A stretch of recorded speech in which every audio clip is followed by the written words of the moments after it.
A very good evening, all of you. Today we will discuss about United Nations in our class. तो जो international organisations हैं इनकी जो संख्या है या इनकी जो इम्पोर्टेंस है इसमें जो बढ़ोतरी हुई है वो विश्व राजनीति की सबसे प्रमुख जो फीचर्स हैं उनमें से एक रही है, पर्टिकुलरली 1945 के बाद से। इनमें से कुछ जो हाई प्रोफाइल बॉडीज़ हैं जैसे United Nations, world bank, WTO and IMF, इन्होंने काफ़ी इम्पोर्टेंट रोल भी प्ले किया है। बाकी और भी ऑर्गेनाइजेशंस हैं वो कम ज्ञात है, लेकिन फिर भी पर्टिकुलर फील्ड में वो अपना इम्पोर्टेंट रोल प्ले करते हैं। राज्यों के बीच में जो सहकारी समस्या समाधान के लिए एक ढांचा प्रदान करके अंतर्राष्ट्रीय संगठनों ने पारंपरिक शक्ति राजनीति को काफ़ी मॉडिफाई किया है। साथ ही ग्लोबल और जो रीजनल सुपर स्टेट है उनके उद्भव को खतरे में डाले बिना, ये हालांकि जो इंटरनेशनल ऑर्गेनाइजेशंस हैं इनकी घटना कई इम्पोर्टेंट क्वेश्चंस भी उठाती है। फॉर एग्जांपल जैसे जो इंटरनेशनल ऑर्गेनाइजेशंस हैं इनके उद्भव को समझने में कौन से फैक्टर्स और कौन कौन सी जो फोर्सेस है वो हेल्प करती हैं। क्या इस तरह की बॉडीज़ एक्चुअल में अपने जो मेंबर्स हैं उनके कलेक्टिव इंटरेस्ट को रिफ्लेक्ट करती है या उन्हें किसी पावरफुल स्टेट्स के द्वारा और उनके लिए ही बनाया गया है। इंटरनेशनल ऑर्गेनाइजेशंस वैश्विक परिणामों को किस हद तक इन्फ्लुएंस कर सकते हैं, इस तरह के क्वेश्चंस ये उठते रहे हैं। हालांकि इनमें से कई सवालों का सबसे अच्छा जो समाधान है वो दुनिया के सामने इंटरनेशनल ऑर्गेनाइजेशंस संयुक्त राष्ट्र के मामले पर विचार करके किया जा सकता है। संयुक्त राष्ट्र अपने प्रीडिसेसर्स लीग ऑफ नेशंस ने जो लीग ऑफ नेशंस था इसने खुद को, यहाँ पर बात की जा रही है कि जो संयुक्त राष्ट्र है has established itself as a truly global body. इसका प्रीडिसेसर्स आप सब जानते हैं लीग ऑफ नेशंस था, जिसको प्रथम विश्व युद्ध के बाद गठित किया गया था,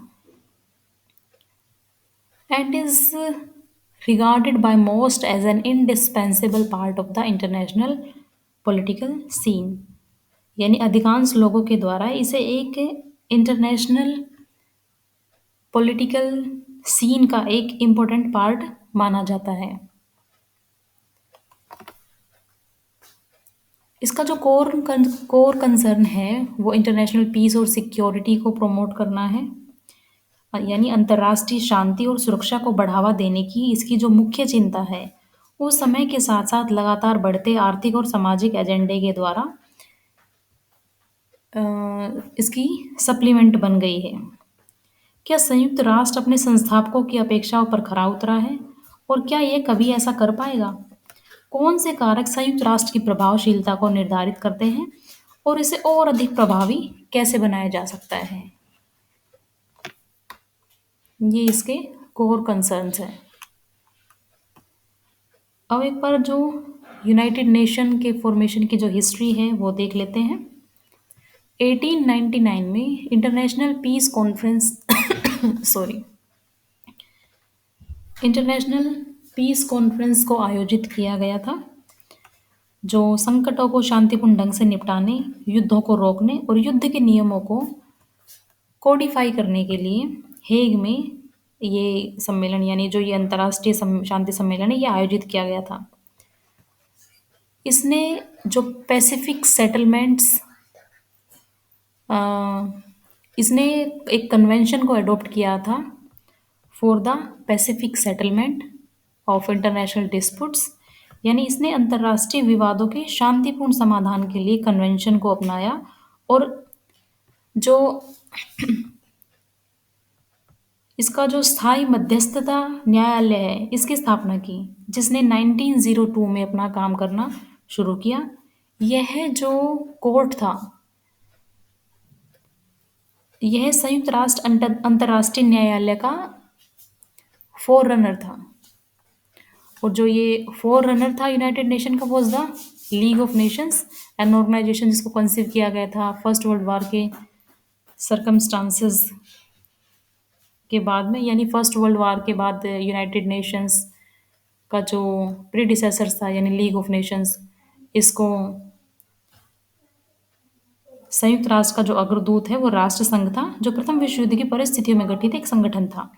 तथा 1999 में जो ट्रीटी ऑफ वर्साई थी उसके तहत इंटरनेशनल कोऑपरेशन को बढ़ावा देने तथा शांति और सुरक्षा को प्राप्त करने के लिए इसको एस्टेब्लिश किया गया था।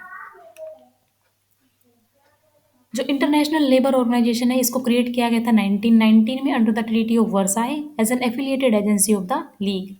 जो नाम है यूनाइटेड नेशंस, जिसको कॉइन किया गया था by the United state president Franklin D Roosevelt. ये काफ़ी जैसे एमसीक्यू आते हैं तो उनमें कई बार ये पूछा भी जाता है कि इस जो नाम है यूनाइटेड नेशंस इसको किसने कॉइन किया था, तो फ्रैंकलिन डी रूजवेल्ट के द्वारा इसको कॉइन किया गया था।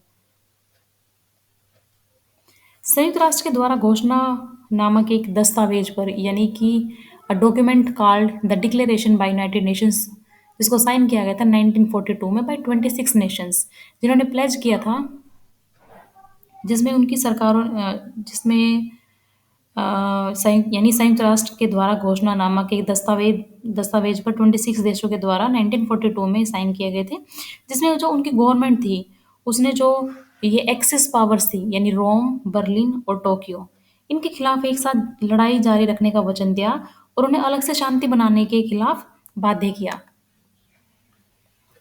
फिर उसके बाद आता है कि जो यूनाइटेड नेशन की कॉन्फ्रेंस हुई थी ऑन इंटरनेशनल ऑर्गेनाइजेशंस 1945, जो हुई थी सैन फ्रांसिस्को में यानी यूएसए में, इसको अटेंड किया गया था 50 कंट्रीज़ के रिप्रेजेंटेटिव्स के द्वारा, और जिन्होंने यूनाइटेड नेशंस के चार्टर पर भी साइन किए थे।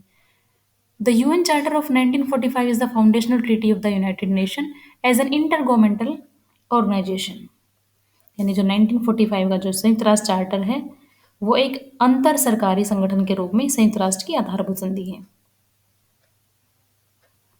फिर आता है कि जो यूनाइटेड नेशंस है इसके बारे में थोड़ा देखते हैं कि जो यूनाइटेड नेशन है वो एक इंटर गवर्नमेंटल ऑर्गेनाइजेशन है that aims to maintain international peace and security और फ्रेंडली रिलेशंस को डेवलप करना अमंग नेशंस, इंटरनेशनल कोऑपरेशन को अचीव करना and be a centre for harmonising the actions of nations. ये लार्जेस्ट और most familiar, most internationally represented and most powerful intergovernmental organisation है world में। इसका जो हेड क्वार्टर है ऑन इंटरनेशनल टेरिटरी यानी जो न्यूयॉर्क सिटी है वहाँ पर इसका हेडक्वार्टर देखने को मिलता है, और इसके जो जो बाकी मेन ऑफिसेज है वो जेनेवा, नैरोबी, वियना और हेग में है। यूनाइटेड नेशंस का जो चीफ एडमिनिस्ट्रेटिव ऑफिसर है वो सेक्रेटरी जनरल होता है, और करेंटली पोर्तुगीज पॉलिटिशियन और डिप्लोमेट एंटोनियो गुतेरस इसके चीफ हैं। फिर कुछ एम्स थे यूनाइटेड नेशंस के, जैसे जो यूएन है उसको एस्टेब्लिश किया गया था after world war second with the aim of preventing future wars, यानी भविष्य में युद्ध नहीं होने देंगे।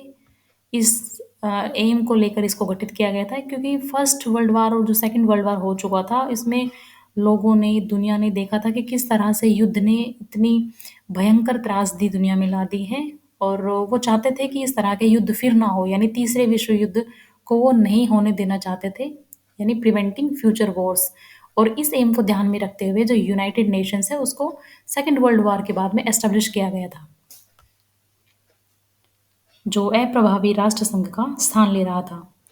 The organization's objective include maintaining international peace and security, protecting human rights, delivering humanitarian aid, promoting sustainable development, and upholding international law।